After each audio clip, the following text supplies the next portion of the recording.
Good morning everyone. Welcome to ambitiouspapa.com। तो आज का ट्रेंडिंग टॉपिक 9 NBFCs कंपनी ने अपना सर्टिफिकेट ऑफ रजिस्ट्रेशन सरेंडर किया। ये न्यूज़ में तो आ गया, लेकिन अब क्यों किया? क्यों ऐसी क्या ऐसी जरूरत पड़ गई कि नॉन बैंकिंग फाइनेंशियल सर्विसेज को अपना रजिस्ट्रेशन ऑफ सर्टिफिकेट जो वो अप्लाई करके लेती है उसे सरेंडर करना पड़ा आज? और दूसरा, इसके एक पैरेलल न्यूज भी है, सर्टिफिकेट ऑफ रजिस्ट्रेशन को कैसे कैंसिल हुआ। तो क्या है इस चीज़ को आज इस वीडियो के अंत तक आपको एक चीज़ तो बहुत क्लियर हो जाएगी कि नॉन बैंकिंग फाइनेंशियल कंपनी कैसी किस आइडियोलॉजी पे काम करती है, क्या क्या उसके प्रोसीजर्स हैं, क्यों इसको कैंसिल, क्या ऐसी ज़रूरतें पड़ जाती हैं कि उसको कैंसिल करना होता है, और क्या ऐसी कंडीशंस आ जाती हैं कि आरबीआई को उसकी लाइसेंस को कैंसिल करना हो जाता है। तो ये बहुत ही इंपॉर्टेंट वीडियो है। जितने भी लोग गवर्नमेंट एग्जाम की तैयारी कर रहे हैं, इसको बहुत ही ध्यान से सुनेंगे, इस 7 8 10 मिनट के वीडियो को, क्योंकि आपका यहाँ पे जब भी आप बैंक की तैयारी करो तो आपको सबसे इंपॉर्टेंट जो पार्ट है एनबीएफसी, ये तो बहुत ही ज़्यादा कवर कर लेगा आपके कई प्रीलिम्स के एग्जाम क्वेश्चंस को। ठीक है।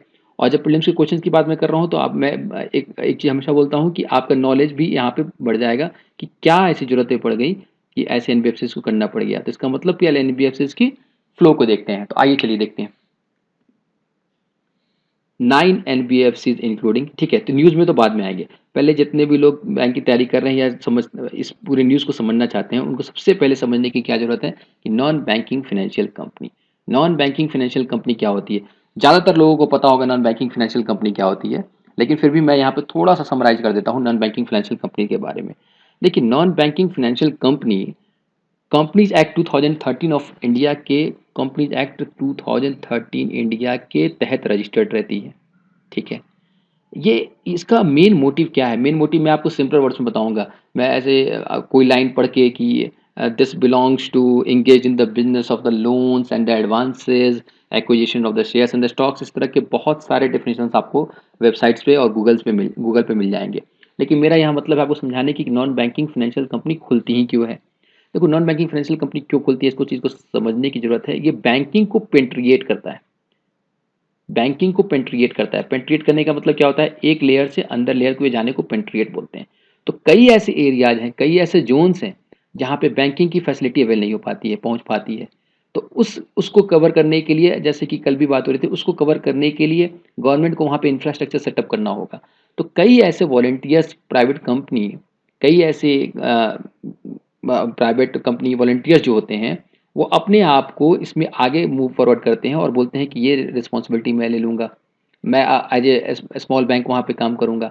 तो उसको बैंकिंग की भी काम कर रहा है, लेकिन उसको नाम नॉन बैंकिंग फाइनेंशियल्स बोलते हैं। नॉन बैंकिंग फाइनेंशियल्स मतलब कि उसको बैंकिंग का लाइसेंस नहीं है, लेकिन लेकिन वो कंपनी वो सब कुछ रिजर्व करती है जो कि एक बैंकिंग कंपनी कर सकती है। तो एक बहुत ही सिंपलर वर्ड में आप ये समझ लिए कि नॉन बैंकिंग फाइनेंशियल कंपनी क्या होती है, ये समझ लिया आप लोगों ने। ठीक है। तो अब यहाँ पे नॉन बैंकिंग फाइनेंशियल सर्विसेज कई टाइप के होते हैं। ठीक है, वो भी एक चीज़ है एएफसी।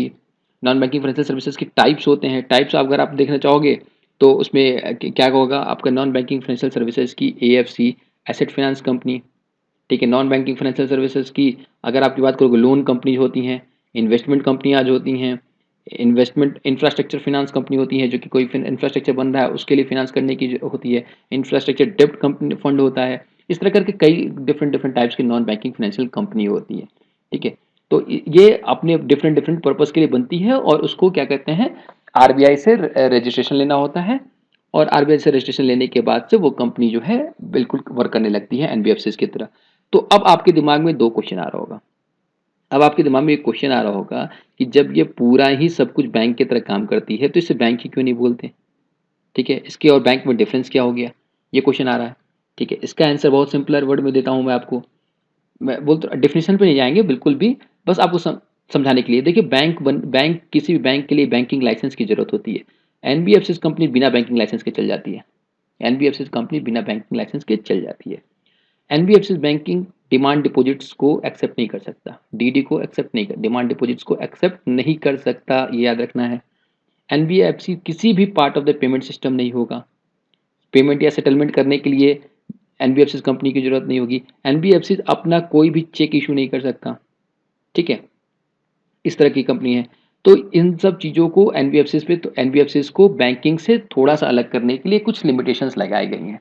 ठीक है। अब दूसरा क्वेश्चन एक और आता है आपके दिमाग में कि एनबीएफसी बनने के लिए क्या मिनिमम क्राइटेरिया, और क्या एनबीएफसी कंपनी को आरबीआई में रजिस्टर करने की ज़रूरत पड़ती है।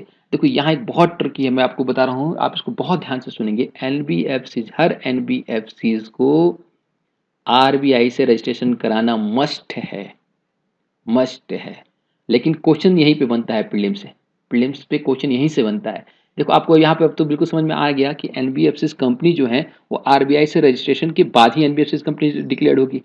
तो फिर मैं यहाँ पे क्वेश्चन क्या बन रहा है? क्वेश्चन ये बन रहा है कि कई ऐसे इंस्टीट्यूशन एनबीएफसीज़ होते हैं जो ऑलरेडी किसी रेगुलेटर से रजिस्टर्ड रहते हैं। तो यहाँ पे रिलैक्सेशन है थोड़ा-सा कि अगर आप किसी और रेगुलेटिंग एजेंसी से, ऑथराइज्ड रेगुलेटिंग एजेंसी से अगर रजिस्टर्ड हो तो आपको ड्यूअल रजिस्ट्रेशन की जरूरत नहीं होगी। It will work as an a non banking financial company. तो अब इसमें देखो सेबी जितने भी लोग म्यूचुअल फंड या स्टॉक मार्केट या किसी में पैसा लगाते हैं, ठीक है, उनको पता होगा कि म्यूचुअल फंड की जो कंपनियां होती हैं वो सेबी से रजिस्टर्ड होती हैं। अब सेबी से रजिस्टर्ड है तो आरबीआई से रजिस्टर्ड होने में एग्जेम्प्ट है उनको, कोई उनके कोई वो नहीं है, क्या कहते हैं, वो हो सकते हैं। ठीक है।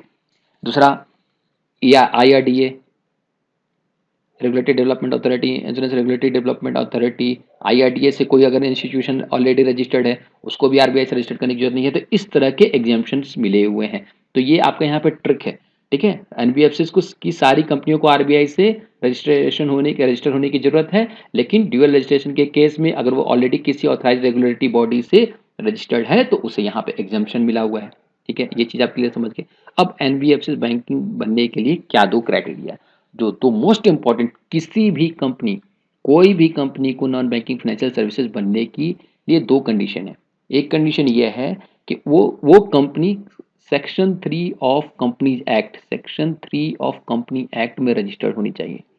देखो ये मैं एक बार और भी किसी वीडियो में बताया था आप लोगों को कि कंपनीज एक्ट में जब रजिस्टर्ड हो जाता है ना, तो इस कंपनी की सारी डिटेल्स अवेलेबल हो जाती है गवर्नमेंट के पास। ये कंपनी का क्या ओनर है, इस कंपनी का कितना फंड है, इस कंपनी का कैसे रजिस्ट्रेशन हुआ था, इस कंपनी में कैसे पार्टनरशिपिंग हुआ था, इस कंपनी पार्टनरशिप है कि नहीं है, किस में ये लाई करती है, इस तरह की सारी इन्फॉर्मेशन मिल जाती है। तो section 3 of the company act में रजिस्टर्ड होना मस्ट है। और सेकंड जो हो, उसका मिनिमम फंड वेट जो हो वो आपका 2 करोड़ का।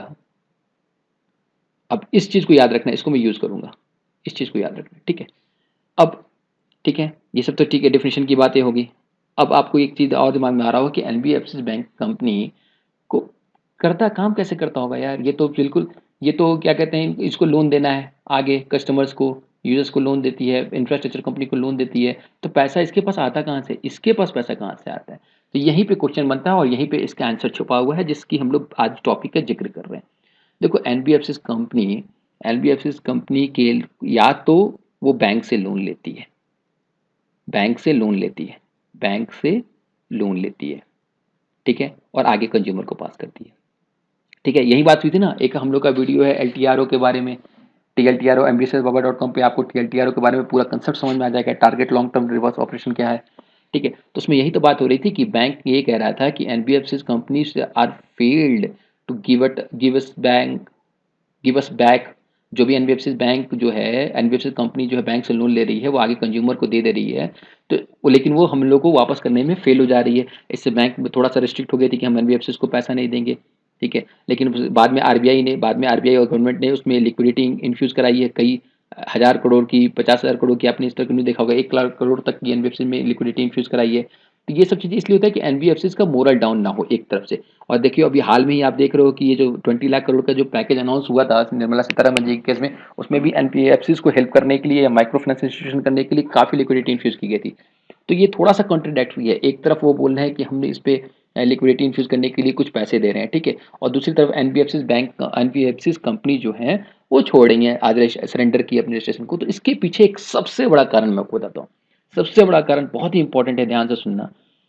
एंड बैंक जो भी एनबीएफसी कंपनी को लोन देती है वो शॉर्ट टर्म होता है, शॉर्ट टर्म होता है, ठीक है, 6 से 12 मंथ्स का। लेकिन एनबीएफसी कंपनी के पास जो भी यूजर्स कोई भी लोन लेने के लिए पहुंचते हैं, आइदर वो gold loan, car loan, home loan, कुछ भी समझ लो, किसी भी तरीके का लोन लेते हैं यार, वो 6 महीने और 12 महीने के लिए लेते हैं लोन। जब भी लेते हैं वो लेते हैं 5 साल के लिए, 10 साल के लिए और 15 साल के लिए। तो ये एक बात बताओ, जब ये एनबीएफसी बैंक कंपनी जो बैंक से पैसा ली हुई है उसे 6 महीने और 12 महीने फिर से लौटाना है और कंज्यूमर उसे लौटाया नहीं है, तो ये तो हमेशा हमेशा ही परेशान रहेगा ना। NBFC company. तो इसके लिए देखो, अगर इस पॉलिसी को ही पूरी एनबीएफसी की पूरी आइडियोलॉजी और पॉलिसी को ही गवर्नमेंट को एक रिफॉर्म करने की ज़रूरत है, अगर इसमें बूस्टअप करना है तो। वरना अब क्या होगा, अभी मैं वो 2 करोड़ की अपनी जो बात की थी कि आरबीआई ने 2 कंडीशन रखा कि आपको कंपनी एक्ट 3 में जो है रजिस्ट्रेशन होना है, और सेकंड आपका मिनिमम नेट ओन्ड फंड जो रहेगा वो 2 करोड़ से कम नहीं होना है। तो अभी इस कोविड के केस में जितने भी क्राइसिस चल रहे हैं, अगर कोई कंपनी 2 करोड़ से फंड अगर अपने आप को नहीं कर पा रही है, तो आरबीआई ही लाइसेंस कैंसिल कर देगी। और इसी न्यूज़ की मैं बात कर रहा था, आज पैरेलली इस 9 एनबीएफसी बैंक के साथ जो आया है प्रेस रिलीज, उसके साथ एक और रिलीज आया है कि आरबीआई ने 14 कंपनियों को का लाइसेंस कैंसिल किया है। 14 कंपनीज का लाइसेंस कैंसिल किया है। ठीक है, ये भी न्यूज़ में है। तो इसका क्या मतलब समझ में आ रहा है कि आज ही आपकी कंपनियों ने, इन सब कंपनियों ने, अब इस न्यूज़ पे आते हैं, रिलायंस नेट, निश्चय फाइनेंस फिनिश प्राइवेट लिमिटेड, और इस तरह की और भी कंपनियां हैं, निशी सिक्योरिटीज़, और ये सब जो कंपनियां हैं उन्होंने आज जो है ये मनोहर फाइनेंस लिमिटेड, पेन रोज, ये सब कंपनी ने अपना आज जो है सर्टिफिकेट जो है सरेंडर कर दिया कि अब इनके लिए क्या एक इतनी एफिशिएंट नहीं है वो इस चीज़ को, एनबीएफसी को आगे चलाने के लिए। और आरबीआई ने साथ में जो 14 एनबीएफसी कंपनी जो वो की है, कैंसिल की है, उसमें कई कंपनी है, जय भारत क्रेडिट लिमिटेड, आपका जय भारत लिमिटेड, और Bharat finance and industry limited, ऐसा करके 14 की लिस्ट है जिनके जिनकी आरबीआई ने कैंसिल की है। तो पैरेलली अगर ये कंपनी भी अगर फेल हो जाती है अपने अपने कंडीशंस को फुलफिल करने में, तो आरबीआई भी इसको कैंसिल कर सकती थी। इन्होंने खुद से ही सरेंडर कर दिया। ठीक है, तो ये अब एक चीज़ देखो, ये जो प्रोसेस है ना, ये सरेंडर और कैंसिलिंग का, ये कोई बहुत नया प्रोसेस नहीं है। आरबीआई बहुत पहले से ही कैंसिल करती आ रही है। अगर देखा जाए तो 2018 में नियर अबाउट 28 के आसपास लाइसेंस कैंसिल किया था आरबीआई ने, और 2019 का अगर डेटा देखा जाए तो तो एज आई एज्यूम्ड कि 1700 अप्रॉक्स लाइसेंसेस को कैंसिल की थी आरबीआई ने। क्योंकि इसमें जो आईएलएफएस का जो आईएलएफएस जो infrastructure leasing and financial services का जो फॉल डाउन हुआ था, आईएलएफएस, उससे काफ़ी इफेक्ट हुआ था ये नॉन बैंकिंग फाइनेंशियल एरिया। ठीक है, उस उसी समय कम से कम उस 2 अक्टूबर और नवंबर के मंथ में जब आईएलएफएस का फॉल डाउन हुआ था, उसी समय करीबन 700 to 800 bank non banking financial services के रजिस्ट्रेशन को कैंसिल कर दिया गया था। ठीक है, तो इन कैंसिल कर दिया। तो जब भी कोई मिनिमम कैपिटल रिक्वायरमेंट की एलिजिबिलिटी को रखने में सक्षम नहीं रहता, फेल हो जाता है, उस केस में आरबीआई कैंसिल कर देती है।